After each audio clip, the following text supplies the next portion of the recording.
Good morning, everybody, and welcome back to the Impactivity podcast, a conversation with. We are now up to episode 8. An amazing guest today, Hayley Crackle, professional footballer for Coventry United. How are you this morning? Very well, thank you. Hey, thank you for coming on. I appreciate it. You've had like a wild ride for the new year, so I'm glad to get you here. I appreciate you guys having me on. No, it's really good to have you on. So Hayley, like I said, is a professional footballer for Coventry United in the Women's Championship, and also used to play for Aston Villa. I'm throwing that one in because I'm a Villa fan, so I'm just like, we got to big up the Villa. Like I've had a crazy 24 hours with the Villa with the transfers, so I'm sure you're excited as well. Hey. Yeah, definitely. As a Villa fan myself too. Oh, 100%. You also run your own health and fitness business, coaching a range of clients, and something that I think is really cool, you include SEN in that coaching. So it'd be really cool to talk about that later. But I can't do it all the justice in the world. So what I'm going to do, I'm going to pass it over to you, tell your story, and then we'll put you under the spotlight from there. So Hayley, it is over to you to tell your story. Perfect. Well, I started playing football when I was really, really young. Signed for Villa when I was 8. Stayed there until I was 22. So I was there for 15, just about 14, 15 years. So long time. Grew up through that youth system. I played for Northern Ireland as well. So I played at international level. Signed for Coventry 3 seasons ago. So I've played in the Championship pretty much all my life.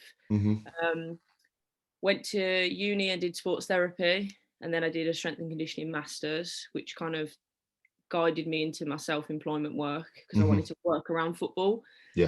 So they work hand in hand with each other. So I did originally want to go into professional sports, but couldn't do that with me playing professionally as well. So self-employed, and I think it was probably the best decision I ever made because I get to work with general pop children with special needs. I do massage, sort of sports therapy kind of thing. So my job is really cool because I get to do different things every day. It's not boring. I get to meet loads of people. So yeah, that's kind of me from sort of my professional football and my professional sort of work side of things.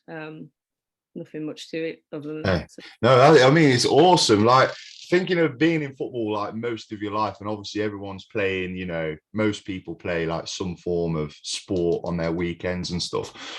The big difference being like obviously being in like that professional atmosphere, the professional environment, from being a youngster in there. So going from a child to, you know, now, I guess, have you seen big differences, especially in the women's game now? You know, it's gone professional and stuff. Have you felt more pressure, I guess, to perform when you're in there? Yeah, in some ways, but I feel like because you just enjoy the sport and you love it, you don't really feel the pressure too much of the time. But I'm just really enjoying it. This is my first season as professional sort of thing. So I have been professional, but in obviously terms of training during the day and of an evening, this is my first season with Coventry. So but I'm just really enjoying it, and I think that for me to get to, I'm 26 now and it's my first sort of professional season, it just shows how much the women's game has come along, because I would have never as a 16-year-old have had that opportunity because no professional teams were out there really training for the day, that sort of thing. Everybody had to go to uni, have other jobs to supplement, and now we don't. I mean, I do because I've still got the business. Yeah. A lot of my teammates, they play football. That's their job, and that's incredible. So I'm so glad I was part of that sort of process in women's football to get it where it is today, sort of thing. So has that been like it's amazing. Like it's so good that, you know, we spoke just before the podcast about like living in America and how big the women's game is out there. So obviously seeing it from that perspective, coming back here, the women's game was not supported enough. So has that transition been like a really cool thing to see and be a part of, I guess? Yeah, definitely. And I think the England ladies, the success they've had over the last few years has really kind of helped the success of the domestic leagues over here. Because I feel like in America, the USA women's national team were the main reason why women's football was huge over there, and also because the men's side of soccer over there isn't fantastic. And we're always sort of competing with the standard of men's football over here. But yeah, it's good to see that transition and how it's only going to get better. You know, in the next 10 years, it's scary how good women's football can be. And because we've got the licensings now with Sky, BT, it's on TV all the time, which I never had that growing up. 100%. Put on a women's game on the TV, but now young girls can do that and aspire to be, you know, in the position that we're in, or playing at national level, that sort of thing. Yeah, it's even like on the geeky level, you've got FIFA now and Football Manager, you know, like you're all on there. So are you going to be signing yourself? No, probably not. So talking about like those different levels, obviously we spoke about club level, playing for like Aston Villa, playing for Coventry. What about that step up to like international football? How big of a jump was that, and what different, you know, I guess pressures were put on you going up into international football? I guess it's an amazing like privilege. Yeah, it's an incredible experience. I mean, I've hoped to get back into the fold with it over the last few years, but I've not been successful, but hopefully there'll be a chance. But it's just brilliant, because that was my first taste of kind of training. You get up, you have your breakfast with the team, and it sounds stupid. I've never had that. And then you go, you do your recovery, you do a pool session, gym, whatever, then train, come back. You're traveling to loads of different countries and playing against some really cool teams. So, or really cool countries, sorry. But it's just an amazing experience. And you're all part of a squad that's kind of aspiring to do, you know, big things, qualify for tournaments and that sort of thing. So Northern Ireland ladies have actually qualified now for the Euros this year. Oh, there you go. So, and that's the first time Northern Ireland have ever done that. So it's just big, and how the amount of steps they're taking is massive. So yeah, it was really cool to be a part of that and experience it all. That's amazing. So you got to like try and get yourself back in the squad for the Euros, get yourself like a... No chance of that now, but I don't think. But I would have loved to, but it's just incredible what they've achieved and whatnot. I would like to be involved, but we'll see. I think it's just amazing, like seeing how, you know, how much more exposure the women's game is getting now. And then you've got people like Alex Scott and stuff, you know, getting involved in the media. So people are becoming more aware of it. And like you said, the exposure of the tournaments, international football coming to like ITV and stuff, it must be really good for you to see that you're getting a bit more backing from like the FA and different bodies and organizations, I guess. Yeah, definitely. And even with like Karen Carney does a lot of goes on the BT Sport, and does a lot of stuff on there, and it's just brilliant, because maybe 6-7 years ago you would never have seen that. They'd all been real pundits and stuff like that. So it's good the way the women's game's going on the pitch and off the pitch as well. And it'd be interesting to see how the Euros goes this year, and the stadiums that are going to be involved as well. Hopefully Villa Park will be one of them. That's incredible as well, because, you know, we're the home of football really, and it's going to be really cool for all those countries to come over here and play in different stadiums. So, Oh, 100%. So like with that in mind, as like a professional athlete, we speak about, you know, the good things about, like you've just said, playing in these big stadiums, stuff like that. Obviously that can put a lot of pressure on you. So as a professional athlete, how do you look after like the mental side of the game? So your mental well-being, controlling anxiety, I guess, before you play and stuff like that. And then from that, do the clubs you've played for, and I guess even at international level, do they offer you like a level of support outside of the actual, I guess, the playing of the game? Do they give you like mental support as well?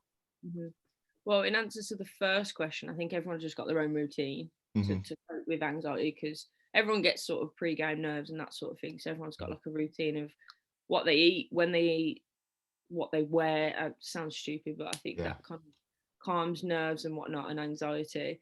In terms of like mental health help, or is there anyone to talk to? Going back when I was through the Villa system, there wasn't anybody designated that you could go and talk to. I mean, I was always aware that if there was a problem, I could go and talk to coaches and physios and that sort of thing. And I think people had like a dual role. So a coach would cover that side and the pitch side, and a physio, if you're injured, they would cover the rehab, and then they would understand that they'd have to go through the psychological stuff with you as well, because it's frustrating when you're injured. But now clubs have somebody there. So we've got like a chaplain at Coventry called Jo, and she's brilliant. So if anyone's got any issues, we go to her. And then at Villa we had a sports psychologist and somebody we could talk to about if we had any mental health problems. So really, really helpful, because people go through a lot sort of on the pitch with injuries and stuff, but also with your family life and things that can affect you, that are going on at home, that you bring to football then. So it's good that you can go and talk to somebody if you need them to help you perform on the pitch, essentially. So there's been massive changes in that, in regards to now. I think most clubs do have somebody that has that role, and there's no one having to do two jobs, sort of thing. Yeah. On a previous podcast, we spoke to someone from Team Wales. She was their sports psychologist, and I was just asking her about how she believes like mental health can be perceived by coaches. So have you, in the professional environment, do you feel like people don't want to talk because they don't want their coaches to think they're going to be affected by issues? Or do you think there is that level of support where they'll help you through and get you to play still? I think good managers will take into consideration what you're talking to them about. Like if you've got problems off the pitch and you go and talk to them and say, look, this is where my head's at the minute. Like, I feel like good managers, good coaches will help you through that. But I think there's always that fear as a player that if you go in and say, oh, I don't know, something's happened at home, I've barely slept, I've not eaten well, blah, blah, blah, that you won't get played. And that's only natural, really, because a manager's not going to want to play a player that's got a lot going on, because you can affect the team, but if they can help you through it, I think that's good. But yeah, as a player, you've always got that in the back of your mind. Like, if I say this, are they going to drop me? Yeah. So yeah, it's I don't know, I'm 50-50 on that. Yeah, that's what I was saying. I know it's like a tough one, because even from my point of view, I know like playing rugby, there's been times where I definitely wanted to speak up, but I was exactly the same. Am I going to get dropped? How am I going to affect the team's performance and stuff? So it is a tough one. But then I guess with people like you've just said, the chaplain at Coventry and stuff now, I guess it takes the pressure away from those conversations in a way. And I guess you've got close teammates and obviously people outside of sport that if you were struggling, you can have those conversations with. It's just a really interesting one to think about, the line of a coach. I was having a conversation yesterday about coaches, and it's how coaches should actually have coaches as well. Like because there's nowhere to offload for the coach. If you're in charge, where do I go to? So I can only imagine if you've got a squad of players, and that all, say you had 23 players and all 23 come to you for something, who do you turn to then, I guess? Yeah. And the staff that work with you as well. There's so many people involved in a club, especially in rugby, because the squads are massive. You know? But it's the same with any sport, really. Yeah, I completely agree with you. They need someone to talk to as well. Yeah. Oh, 100%. So looking at it from a coach's perspective, obviously you're working, fitness training and stuff. How do you use your fitness training to help combat people's, mental health issues, I guess? We spoke last week to a bodybuilder who said, obviously, the dedication needed to go into the gym and train like that is awesome. And the physical rewards are great. But how do you look at it from like a mental health perspective, I guess? I think it depends on a lot of people's goals. I think people that come to me that are typically looking to sort of lose weight, get fitter, that sort of thing, that massively affects them mentally. Like when they start to see results, or if they're not happy with how they feel, how they look, building confidence, and that helps them mentally in that sense, and that's huge. And obviously when they start to see results and become happier and more confident, that's obviously great for me then, because it gives me a bit of a boost as well. Yeah. That helps me mentally. And then obviously the kids that I work with, like there's so many kids that I work with different like special educational needs, and I've got a few clients with cerebral palsy. There's just loads but that affects them massively because they don't feel confident going into a mainstream gym. So I think what we offer with a small gym, they can come in, they feel comfortable. I think it's huge, and that's the one part of my job that I absolutely love, because they don't feel comfortable going into a gym, so I can make that happen for them. Yeah. We get funding for each kid to train as well, which is perfect for the parents as well, so they don't have to worry about that. Yeah. But the way it affects them mentally when they finish a session, or they've hit a goal that they never thought they could do, because they've always been told, most of them throughout their lives, that they can't do this, they can't do that. I've been excluded from PE at school. I hear that a lot. I've got one client who's got cerebral palsy, he's in a wheelchair, and he was told he can't do this at school, and he was segregated out of PE and stuff. But I think everyone needs to kind of work together a bit more to make sure they're involved. That just affects him mentally. But yeah, it's just massive when they come into the gym and they achieve their goals, they meet new people, because a lot of the time, the ones that have like really high anxiety, and like they get to talk to everyone at the gym, which they don't usually get. And so yeah, that part of it's massive for me, helping them mentally, like, and feel confident, that sort of thing. And then from sort of an injury perspective, because obviously I said my job's so diverse, I work with loads of people, that's a massive one as well. So when people come in and they've got a bad back, or they've had shoulder surgery, you know, whatever it is, once you get them back on track and seeing them, their mental sort of state change when they get back to full function, and they can go back to work and they can play with their kids properly, you know, because they've not been able to do that. I think that's massive as well.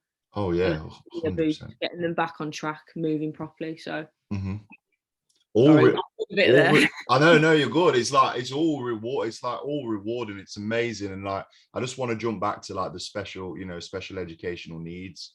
I've worked in that sector, and I think it's the most rewarding, you know, part of coaching. But what I'd noticed, like you said, a lot of times I'd go into schools or I'd go to sports teams where they were segregated. Oh, you can't join in here. You can't join in here. And I'm like, that shouldn't be the way.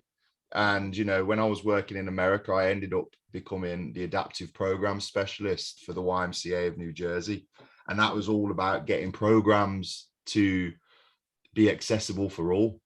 And when you see the faces of the kids who had been told, no, you can't do this, actually completing it, one, it gives them a massive boost. But like you just said, for me, I was like, my job's done here. Like, you know, I feel good. So from that point of view, how did you actually get into coaching with the special educational needs and stuff? And was that something you'd always wanted to do and get involved with, I guess? It wasn't something that I'd kind of like set out to do, but I always wanted to own my own gym that was inclusive to all. Now I don't own True Fitness, I work there, but that was always, when I was going through uni, I was like, I'd love to have a gym that was inclusive to everybody. And that comes from a point of like everything. So everybody feels like, you know, really comfortable there. So, but I ended up getting involved because the funding's through Solihull Moors Football Club. So they applied for a government grant. And then I just knew a person that knew a person. And then that's kind of how it went. They were looking for like a small gym to train in. So we kind of fit that category for them. And then they spoke to me about it and said, would you want to get involved in this? And I was like, absolutely. And then it kind of just snowballed from there. So we go into schools, which has been on hold for the last 2 years. So for the first year I was doing it, we used to go into schools and coach the kids there around the Solihull area. And then they can also apply for one-to-ones as well. So, or, you know, like group classes at the gym. So kind of just through Solihull Moors Football Club, really, they took the initiative to start the program. And then I ended up falling on board with them, and now I kind of take quite a big role with that and love it. That's incredible. And like, how much progress have you seen with those kids? I guess, like, I bet it gives them so much confidence. How much progress have you seen with them since you started the program? Loads. Like, even, but everyone goes on about strength. A lot of the time in the gym, it's always strength gains, and a lot of them have had strength gains. But for me, it's more confidence and relieving anxiety and getting to know all the other coaches as well. And just that sort of, they've become part of our little gym family then. So I think that would be the biggest progress for me. I'm not too fussed about the strength. It's more getting them moving better, and just building confidence. And I always say, when one of them comes in, like, what would be your goal? Looking around with all the equipment, is there something that you've always wanted to do? And some of them might say, I've always wanted to do a pull-up or this, that, and the other. And then we kind of have a little bit at the end of each session working on that. Some of them have never been on a treadmill. They all want to go on treadmills. It's bizarre. But the little things like that, just getting them, building the confidence up and making them happy. So no, that is pretty bizarre, because I don't want to ever go anywhere near one when I go to the gym. Overrated. But no, that's incredible. And like you said, I think just seeing that, that confidence when you're working with kids like that over, a long period of time is amazing. And when I was in America, it's just the impact you can have as a coach. You make such a big difference. And like you said, it sometimes comes down to not even looking at the physical aspect of it, but what you can do for them socially, I guess. So yeah, it's amazing. It's amazing. So you also spoke about, injuries and stuff, and how, injuries affect, your clients, I guess. But, from a professional, going back to your like playing, I guess, as a professional athlete, how hard is it to keep yourself motivated when you are injured or you've got a big injury, and, to keep positive, I guess, coming back to your return to play? And then once you've returned to play, how hard is it to like get over that, that mental barrier, I guess, when you've been injured? It's huge. I had one sort of big injury where I was out for, I think it was about 9 months. So it was a whole season. I got injured in pre-season and came back just before the last game of the season, and that was awful. But I think it affects you mentally, because you want to be around the team, and you're kind of not. You're in your own little bubble with the physio, and then your physio ends up becoming your best friend. Yeah. You're with them so much.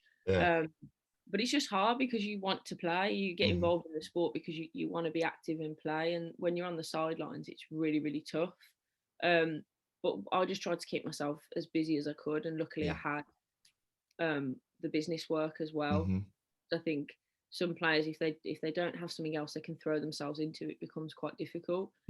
So I was lucky in that sense. I still had that, but it still wasn't, that much easier. I just had to try and keep busy as much as I can. Set goals would be a big one. I know the physio usually sets them for you, but just having something yourself, like, I want to get back. Mine was, I want to get back for the last game of the season, and I did. I played 10 minutes of it, but that was kind of my goal, and I put everything into that. But I think in the women's game, when it comes to injuries, it's quite a tough one, because we don't get the support that the men get, or bigger clubs get.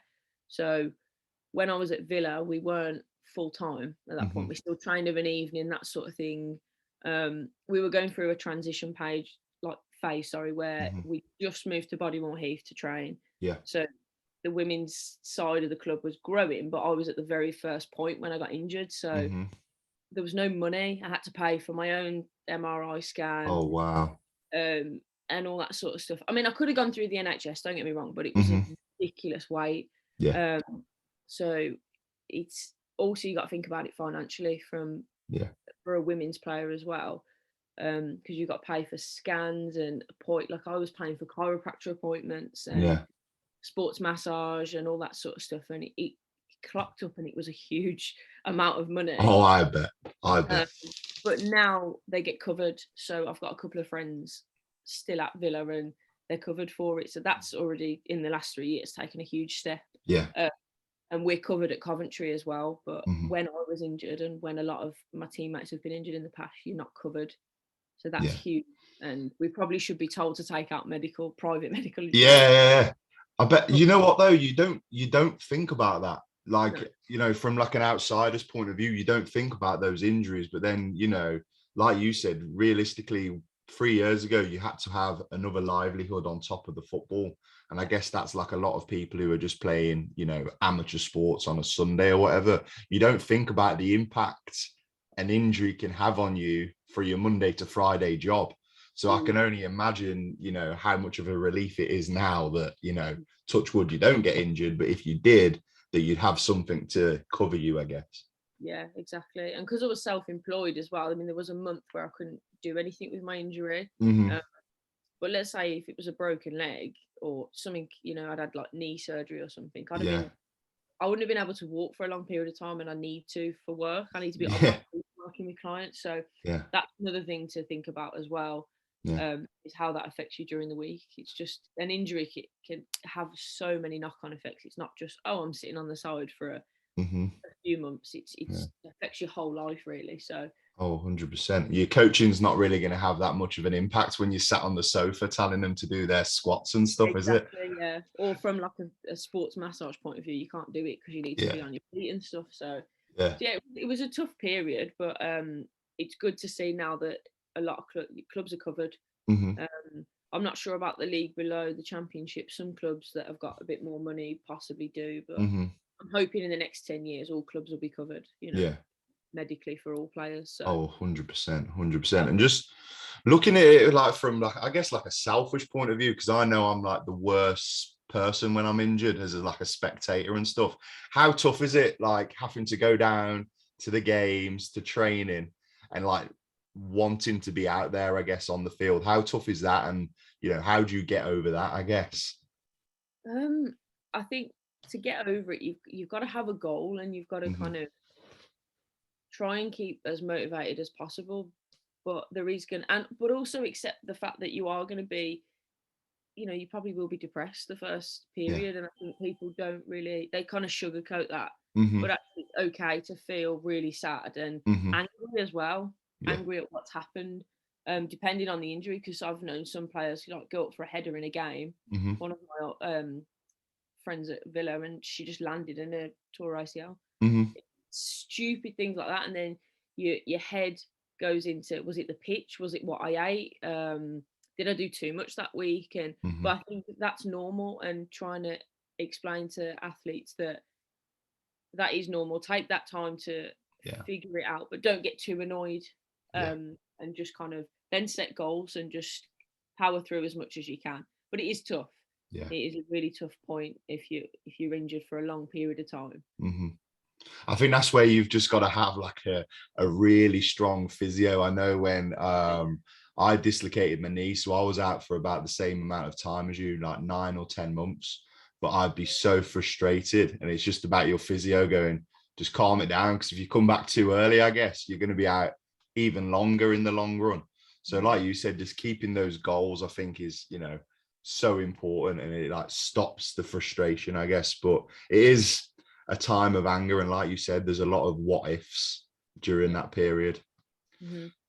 So, you know, we've gone through like a lot of the questions now. It's time for our famous, I say it's famous every week, but you know, I still haven't been given it yet.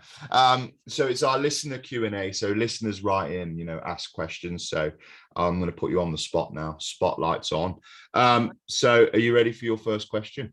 Yeah, let's go. You didn't seem too sure, no. You didn't seem too sure. Right, so this is from Charlie. And this is like going to be a really interesting one. Obviously, with all the recent news at Coventry United, them going into administration, now back out of administration. How did that affect you as like one of their players? I guess like the upheaval and that. And then are you glad? I guess you are. Are you glad it's resolved now? Yeah, definitely. Well, thanks for the question, Charlie. Very glad it's resolved. I kind of got stuck in America for longer than I went away to see family and got stuck, and I've only just gone back into training this week, and it's really weird. It's not what I expected, because I expected to come back and have to find another club. So I'm so glad that I didn't have to do that, and I'm happy and settled there. So that's good, huge positive.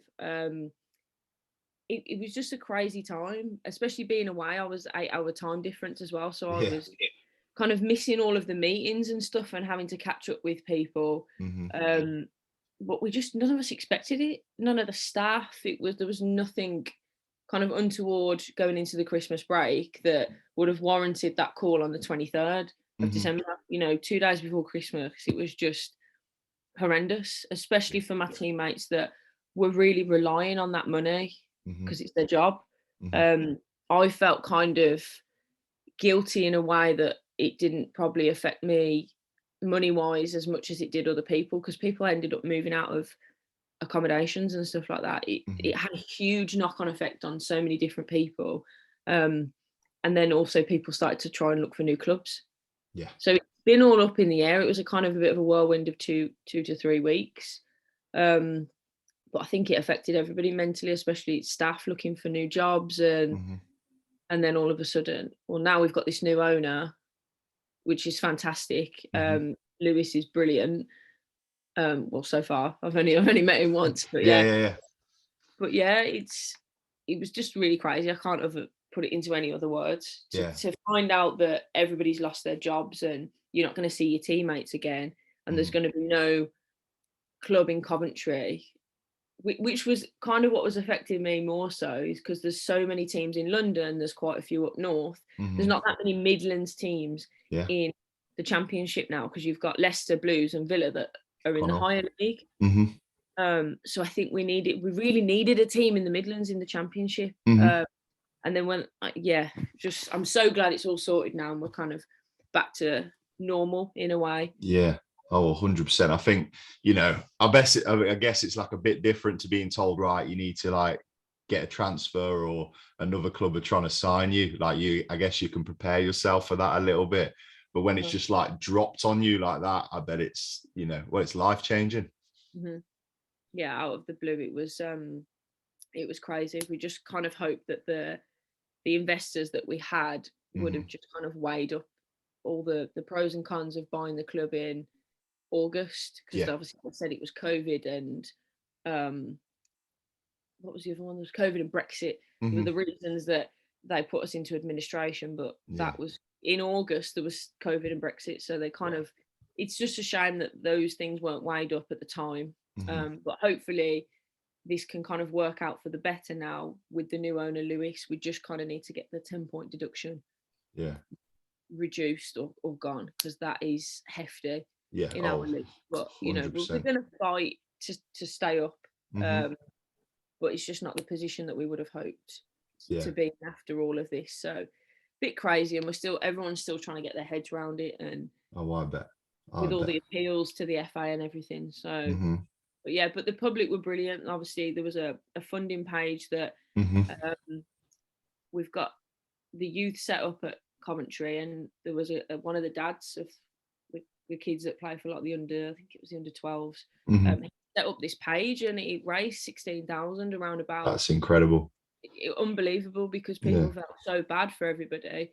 So that was to pay everyone's wages and that sort of thing, which is fantastic. But obviously we'll hopefully reinvest that back into the club now, or going into schools in Coventry and promoting football and PE and all that sort of stuff. So we're trying to figure out what we're going to do with it now, because obviously Liverpool's taken over. But hopefully we'll use that in a really positive way in Coventry for football. So 100%. I guess in a weird way, it shows how far the women's game has come in terms of the support you got after. Obviously, it wasn't ideal that, that situation happened anyway. But the fact that so many people were willing to help you out, I guess it's a sign, of how supported the club is and how women's football is supported now. I was bombarded by messages from family and friends, and then also people we just don't know on Twitter, Instagram, Facebook. The support was it was brilliant, and the fact that people were willing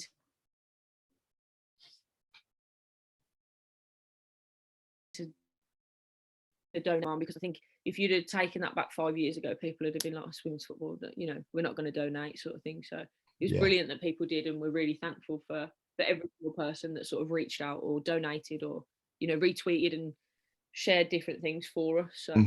Oh, amazing. Right, are you ready for your second question? Yeah, perfect. So this is from Ollie, and he says, how do you deal with high pressure sporting situations?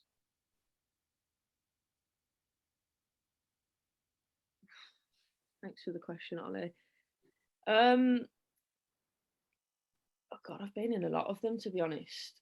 and now especially we will be with Coventry, like we're literally bottom of the league minus points because of the points deduction. So there's going to be pressure on us every single game now. I think how you deal with that is just training as hard as you possibly can during the week, so you're prepared. The more prepared you are, sort of the less anxiety sort of thing you're going to have going into the game.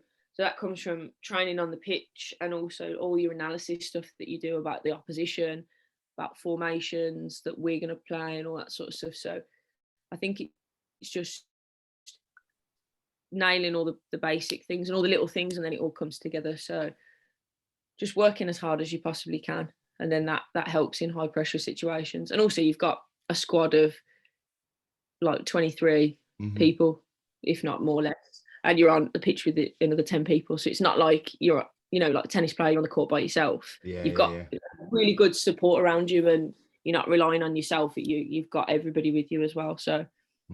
Oh, 100%, 100%. I think that's, it's become a common theme of this podcast, people saying how good being in a team is, regardless of whether it's being at work, in a sporting situation, just having those people to back you up, I guess, how good that is for you. Huge. 100%. Right. You ready for your last question? Yeah. Perfect. This is from Jamie. Yeah. They say, how do you keep your clients motivated as a coach and keep them engaged towards a goal? Good question.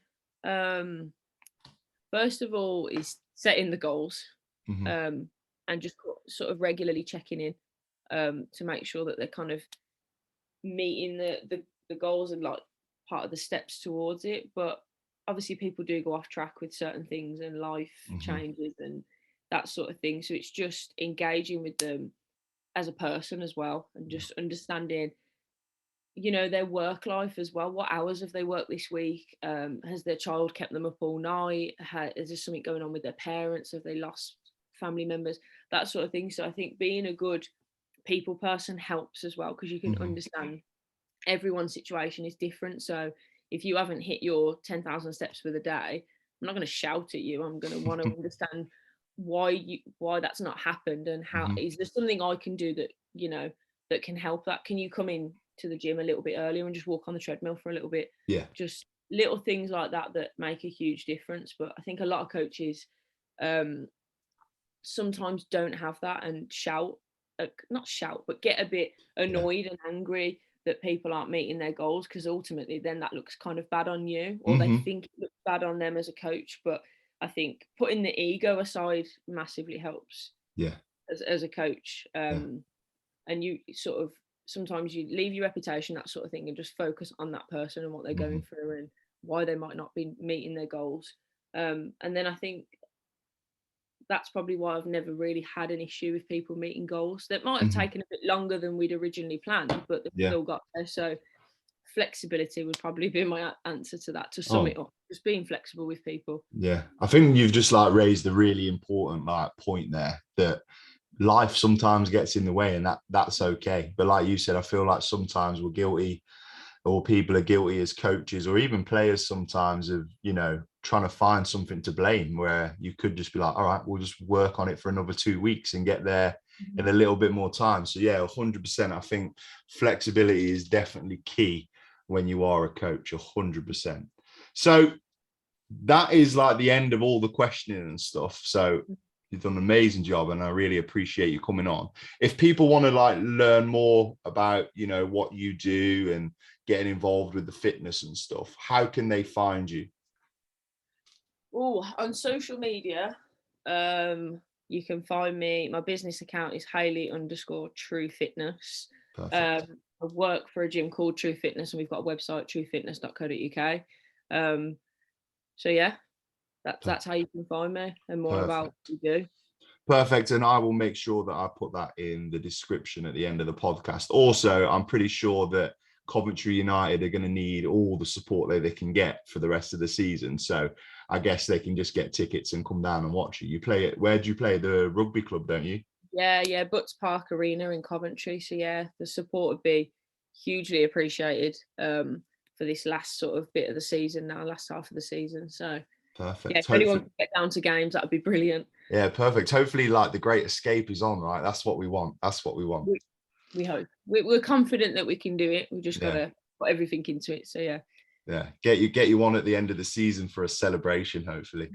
Fingers crossed. Let's hope. Yeah. Well, I just want to say a big thank you once again. I know, like I said, it's been a wild ride for you the last couple of weeks with quarantine, traveling, and all the news with Coventry United. So I really appreciate you spending your time with us this morning. Thank you for having me. I really appreciate it. Hey, no worries at all. And for all the listeners, make sure you share, subscribe, do everything you can to get the message out there that Coventry United need all of the support that they can get for the rest of the season. Hayley, you've been an amazing guest. It brings the end to episode 8 of A Conversation with the Impactivity podcast. Thank you for listening. Stay safe, and we will speak soon.